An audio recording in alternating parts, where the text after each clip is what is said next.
Hi, everybody. Oof, why does it always do that? Interesting. Hi, everybody. What's up? What's up? Happy Tuesday. I'm Lisa. If you're just joining me, I go live every Tuesday and talk about a different topic. Today, we are talking about rhythms and cycles. And last week on Facebook, it was really choppy. I hope that this one's better. I'm using a different browser. All right. Oh, hey, Janice. What's up? What's up? Going live. So we're going to talk about rhythm and cycles, and just going to wait 1 second to see if a few people come in. I'm going to be picking a tarot card at the end, so if you're here for that, I can pick a card for you, and it's always in relation to the topic to get some insight for your own rhythms and cycles, tarot cards. So maybe you want to start thinking of a number or an intention, and I'll be picking that. All right, let's see. I had to switch browsers, and now this one's like has my face like so close, big into it. Okay. All right, everybody. Welcome to Tuesday. Sometimes I can't believe how fast the time goes. I am going to be talking about rhythms and cycles. So this whole series that I'm doing each week right now is about using the energy of spring. Spring is inside of a cycle. Spring is one of the seasons.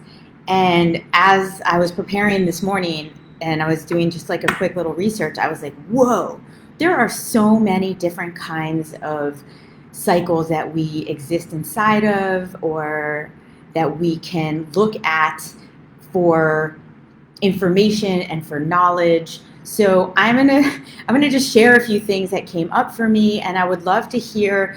I got a lot of people saying like, oh, they can't wait for this talk because something about it was interesting to them. So I'd like to hear, if you have any questions on rhythms and cycles, or what does rhythms and cycles mean to you, because this is really also about learning from each other. Everything that I do is about mind mastery and breath work. So actually we're going to start with one of the most powerful cycles, which is our breath.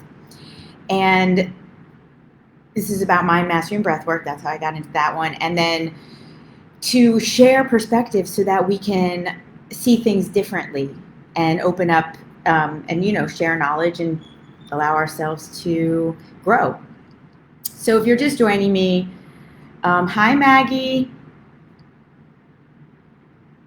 Okay, cool. Oh, you're tagging Sally? She's a friend. Welcome, welcome. Intentions, what does that mean for you? So, okay, what we're going to do first is really just get into, for me, one of the most powerful cycles, which is inhale and exhale. That is a cycle. It is something that as the inhale comes in, the exhale goes, and then we repeat. Because what is a cycle? What is a rhythm? A rhythm is something that has a start, middle, end, or it's inside of like the way that the moon and the sun work. Inside of each day we have morning till night. Like there are these systems that we live inside of, and they are so powerful if we look at them for information. And so much of this week you'll see the affirmation is nature is my guru, because that's how I live inside of that one. So let's just take a moment. We're going to breathe, and then we're going to come back to looking at different cycles, how we can learn from them, and nature itself. So the breath that we're going to just do today is basically using the inhale and the exhale. I'm going to, why don't we actually do the connected breath, just because it's super powerful. So the connected breath is in through the mouth and out through the mouth. And we're just going to do it gently just to feel the rhythm, feel the cycle, and maybe even tune into your heartbeat, because your heartbeat is another one of our cycles and rhythms that's beating inside. So just just finding yourself into a comfortable position. You don't have to close your eyes or anything. This is just about being conscious of the breath. So let's just take a gentle breath in and a gentle breath out.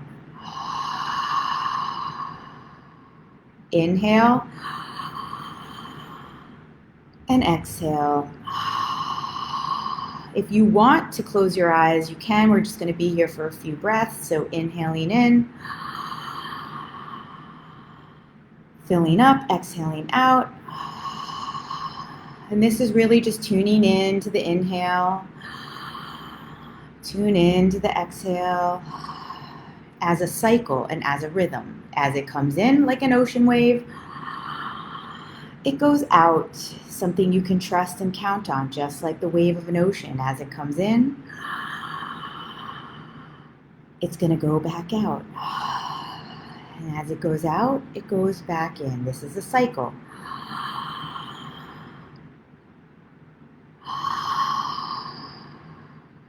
Breathing in and breathing out.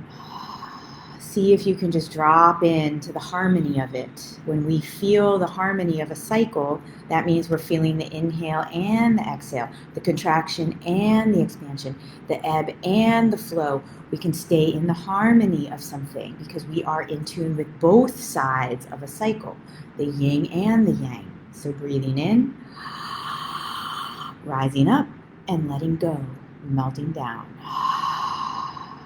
Breathing in, rising up, expanding, expanding, expanding, exhaling, exhaling, melting down.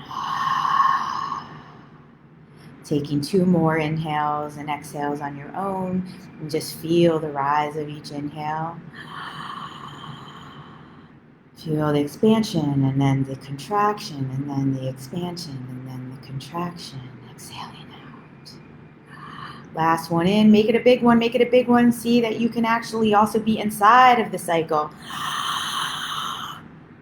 Moving it.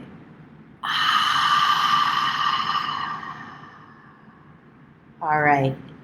Excelente. Thank you. That was so beautiful. So yes, let me know how that was for you. And if you're here, drop me a comment so I can see who's here. What is it like to be in the cycle of your breath? And how often are we so unconscious of that breath? Not tuned in, or only tuned into one side of it that we forget the other side. So I really want to actually touch upon the idea of harmony when it comes to cycles.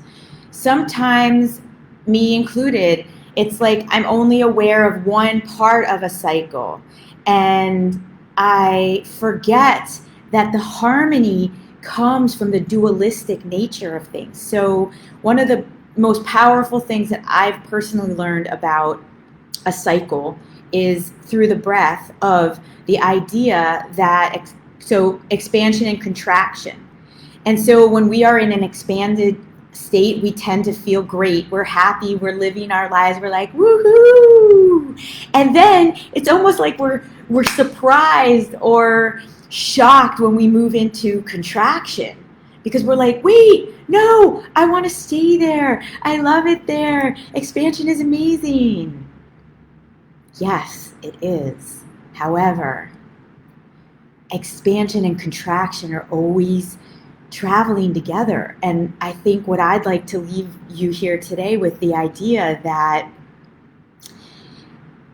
to expect the contraction, but not in the sense of like, oh shit, the other shoe's gonna drop, and like, oh, shit's gonna get all bad and my life's gonna turn to shit. It's not like that. What I mean is when you know that you are in expansion and it's going to be followed by contraction, just like the inhale is always followed by the exhale, it means that the contraction is the preparation for another expansion. For me, that was mind-blowing. For me, that was one of the most useful tidbits of information that I read or imparted on me. I actually don't even remember where I read that or found that information, but I'm going to repeat it again. Okay? The contraction is the preparation for an expansion. So to complete a cycle of inhale, exhale, of ebb and flow, of yin and yang, of expansion, contraction, of inhale, exhale, it's like, let's not be surprised when a contraction comes, but rather learn how you move through your cycles. So how do you want to move through contraction? And then another thing I love that has helped me tremendously, by the way, hey, on the hot yellow, I got this weekend in Playa del Carmen, fluorescent yellow. I'm loving it. I'm loving it. Oh, sorry. So I got sidetracked from my own nails. Is if you knew that the next expansion was coming, how would you move through the contraction? Now, this is so empowering. This puts you in a place of choice. This gives you the opportunity to enjoy the messages of a contraction, to enjoy the gifts that come and the relaxation that you can possibly find instead of, contraction has in it, built into it, a state of in, right? So what if you found enjoyment in it, in the in, knowing that the out was coming?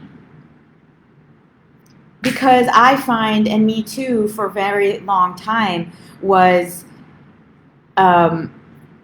resisting the contraction as if I did something wrong. Why couldn't I keep my expansion long enough?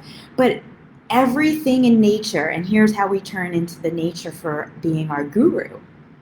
Everything in nature moves through contraction before it has expansion. The bud into the flower, the baby body contraction of a mother out into the world, the chick contracted in its egg out into the expansion of life, a caterpillar from a cocoon out into flapping its wings. I mean, it could go on and on.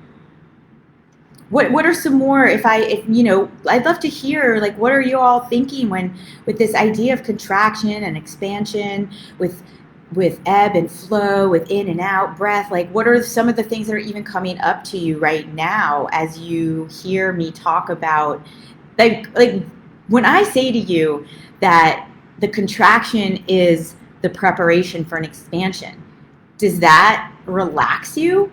Or what does that give you? Because it gave me a lot of relief.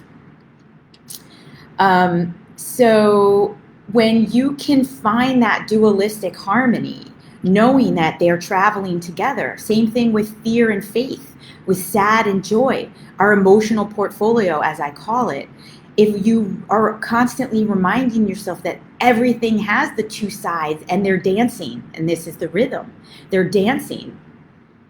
And so that you are always in choice and you always have the other to turn to. It can give us hope. It can give us empowerment. So let's see. There's a lot of micro and macro here too. So there's like literally the bigness of these cycles, which is life and death. What's one big cycle? We are born and then we die. And inside of that is all the breaths, all the little breathing, which is the micro. Hey, Adrian, is all the micro breathing in and out, in and out, in and out. There's the bigger, or like it can go from the micro of our cells are doing what they're doing each day inside of cycles. Our heartbeat, I mean, talk about a teacher of consistency. If we really tune in every morning to our heartbeat and say, heart, what do you have for me today to learn? Or how can I take a lesson from you? I mean, wow, what a loyal organ. Loyalty, what a consistent organ. What a reliable space, And that's why for me, I am love. The cycles of day to night, our sleep cycles, our menstrual cycles for women. And I think men have cycles too. They may not be menstrual, but I think within a month, I don't know, I'm not a man, so I don't know, maybe the men want to chime in on this. Like, do you notice certain cycles within your month that is either mood related or strength related? Or, I mean, I love tuning into the cycles of the whole month and understanding like tiny little things, like right before I get my period, my nose itches. And for a while, I was like, I don't know. For me, it felt like know thyself. And it was a special thing for me to know that about me. And it's so nuancy, you know? And we have seasons, and we have,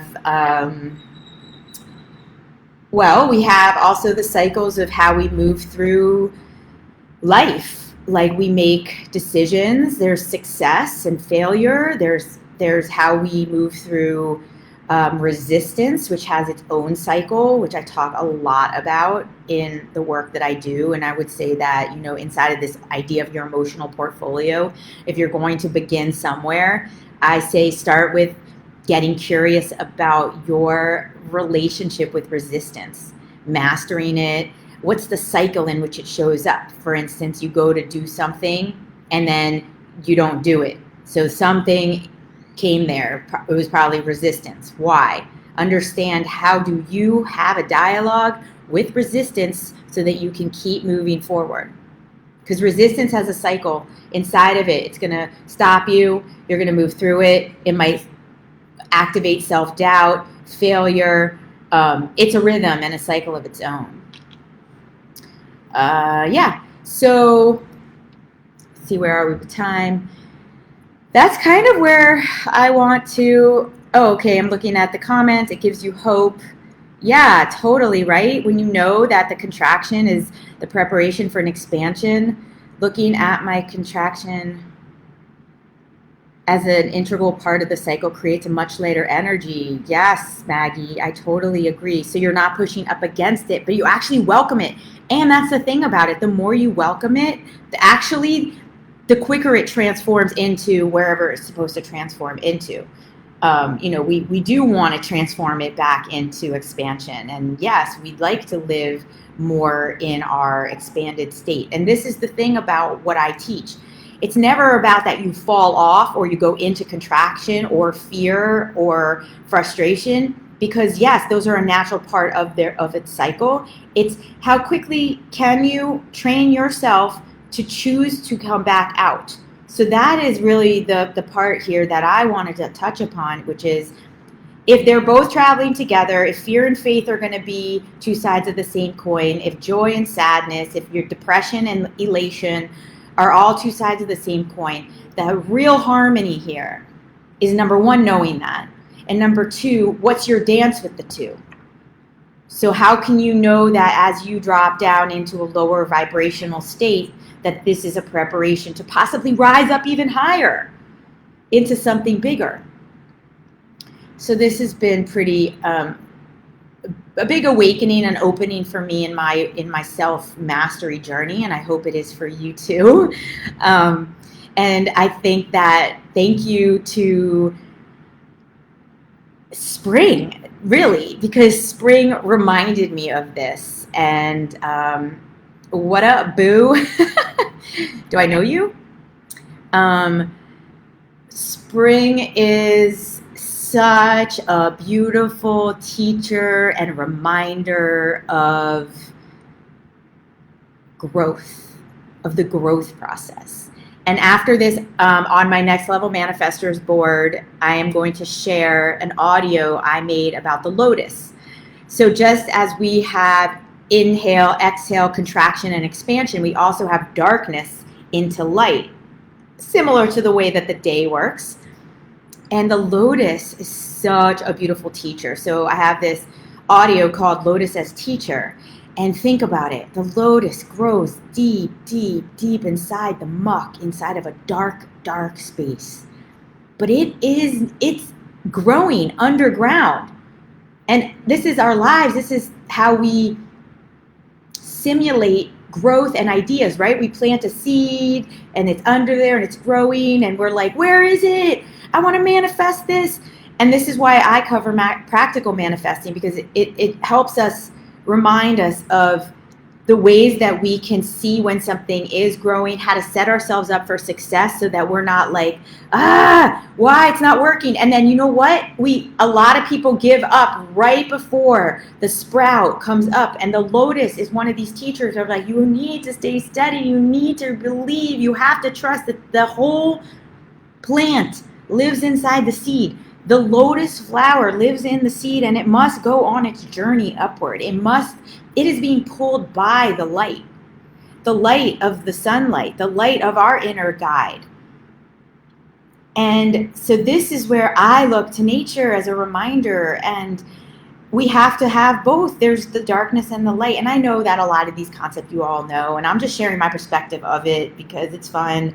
And I'm not trying to be, like I said, nature's my guru. I'm not trying to be a guru. I'm just trying to remind everybody. All my work is about reminders.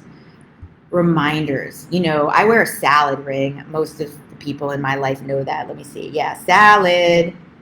You know what? Because this is a reminder for me. It's a reminder that a lot of my struggles have come from my relationship with food, feeling out of control with food, food addiction. And I wear this salad ring as a reminder to eat healthy, as a reminder that I always have a choice. I can pick the salad.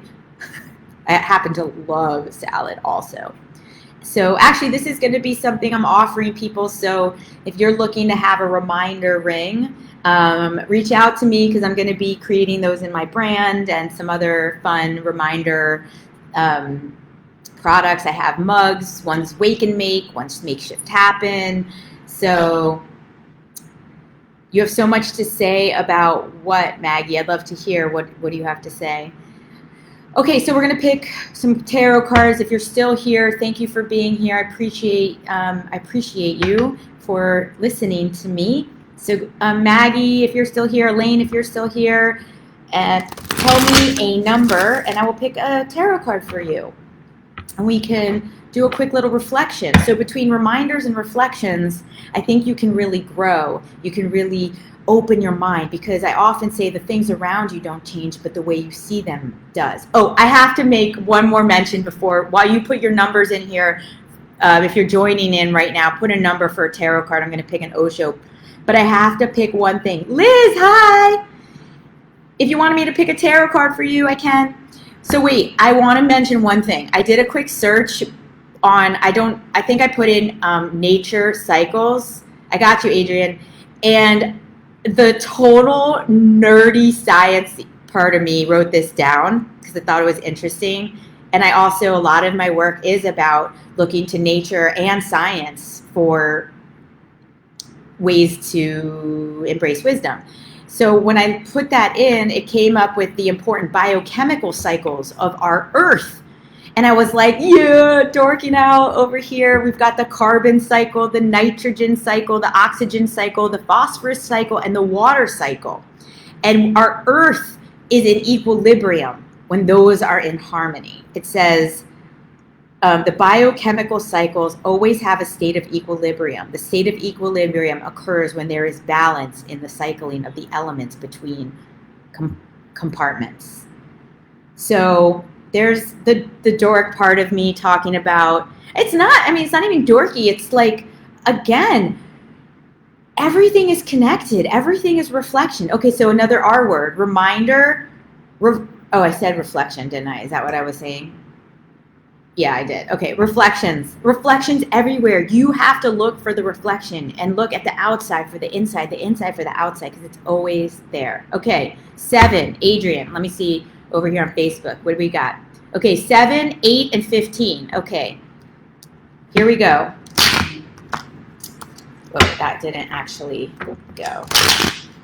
All right, 7. Here we go. 1, 2, 3, 4, 5, 6, 7. Playfulness. So playfulness as totally. I mean, talk about the rhythms. And, I didn't touch upon dance because it felt like a very obvious rhythm to follow music as a rhythm. But here's an opportunity to be playful with moving through the contraction and the expansion. Because if you bring a sense of playfulness to everything in your life, like this is a choice. It's a choice to move through life in an attitude of playfulness, to see the joy in everything, to rise up and come from the lens of love, come from the lens of joy, of play. Curiosity will be probably the best thing to move through your life with. Just being curious. It means you're never right, you're never wrong. It's like this space of neutrality, and playfulness gives you, and these are, look, it's red, orange, and yellow. These are the 3 bottom chakras. They're very good at rooting you down into your truth, into the Mother Earth, which holds you. So as you root down, you can rise up, kind of like the sparkles. So I hope that's helpful. Let me know what you take from that. 8. All right, here we go. Who said? Maggie. 1, 2, 3, 4, 5, 6, 7, 8. Moment to moment. Interesting that we're having some similar cards here. So playfulness, and you'll see they're both kind of like hopping and skipping. They're moment to moment. I mean, talk about in itself a rhythm. The minutes, the hours, the seconds. One at a time creates a minute, creates 10 minutes, creates an hour, creates a day. So if you are living moment to moment, and you can embrace that as almost like a mini cycle, you can really embrace a very open, powerful way of living. I mean, it's not rocket science. I'm not saying anything new here when I say people who are in the present moment. Well, I'll tell you one thing, fear can't live in the present moment. So if you are literally being playful and curious about each thing in front of you, then you are going to reduce the fear in your life. And you'll also notice that then when fear does come up, it is actually there to show you where to go next. There's lots of different kinds of fear, which I get into a lot in my programs, like where fear is a guide showing you where to go next. And you'll also see he's just can only focus on the rock in front of him, in front of him, in front of him, in front of him, in front of him. So if you're focusing just moment to moment, without a care in the world about the city behind him. So I hope that's helpful. Tell me what you take away from that. And Elaine, 15. 1, 2, 3, 4, 5, 6, 7, 8, 9, 10, 11, 12, 13, 14, 15. Woo! Ripeness. This has been coming up a lot in my world, my sphere. So, and actually, Elaine, this is the card that Stacy picked in our group. And, okay, so rhythms and cycles. What? A tree? A tree, the fruit is following its own growth cycle. And when it is ripe, it will fall. That is the cycle of the fruit, the tree. This was a seed. Talk about, thank you for picking this, because what an opportunity to stop and remember that the entire tree is following so many cycles, including the fact that you don't eat the fruit the same day you plant the seed. Another one of my favorites. We must be patient inside of cycles and rhythms. We must be patient that 9 months later the baby is born. So however long it takes for your idea to move into the cycles and the rhythms that it needs to while you water it, while you shine it with your thoughts, with your positive thinking, surround it with the right environment, the fertilizer, the people around you. This is so perfect because this is what we're doing in my Rise program right now, is we're talking about how to nourish your thoughts. All right, Liz, 13, if you're still here, boom, boom. 1, 2, 3, 4, 5, 6, 7, 8, 9, 10, 11, 12, 13, boom. Woo! Past lives. We got this last week. Interesting. I mean, it's perfect when it comes to cycles. It's a different way of looking at it. However, these two lizards right here represent the known and the unknown, which is the dualistic nature of life, of a cycle of what you know, what you don't know, what you know now you didn't know. Oh, hey, So this one is also about, I mean, if you think about past lives, that's cycle after cycle after cycle. If you believe in that, and if you don't believe in that whole concept of being reborn, or where you go after you die, I still think that we're all connected, and that there is this energy in this world that we can pull from the past. And inside of the world of cycles and rhythms, which is what the topic is, you can look to your own past instead of like the past lives of yourself. You could look at your own past for, oh, I'm so glad this came up actually. Thank you, Liz, because I did not touch upon patterns. So this is perfect in looking at your own past, your own patterns and cycles, and question them. Are they working for you? Do you want to continue that habit, that thought, that pattern? What's serving you? What's not? What can you shift? And our past, period, not lives, just our past can be also an amazing teacher to us if we can get curious and detach ourselves from it having to mean anything about us. You know, we sit so much in shame around things that have happened, and we sit so much in why that happened versus, okay, observe it, take the knowledge from it. How can I now transform it, reframe it, which is a lot of what the work I do is, in case you need help with that, and then create what's next. It's the pivot. You got to pivot. So, wow, okay, this is beautiful. Playfulness, moment to moment, ripeness, and past lives. I love these days we've been having multiple cards that are really working together. So thank you so much for all being here. If you want support, the best way to work with me right now is a private coaching program while I'm launching some really, I was going to say very, and then I said really very. I'm glad it resonates, Liz. I'm going to be launching some really awesome things that I feel like have taken me, talk about cycles, like a lot of like thinking and pain and suffering, but then to come back into joy, and to like, I'm literally birthing things that have been gestating inside of me for a long time. And I'm so excited for that.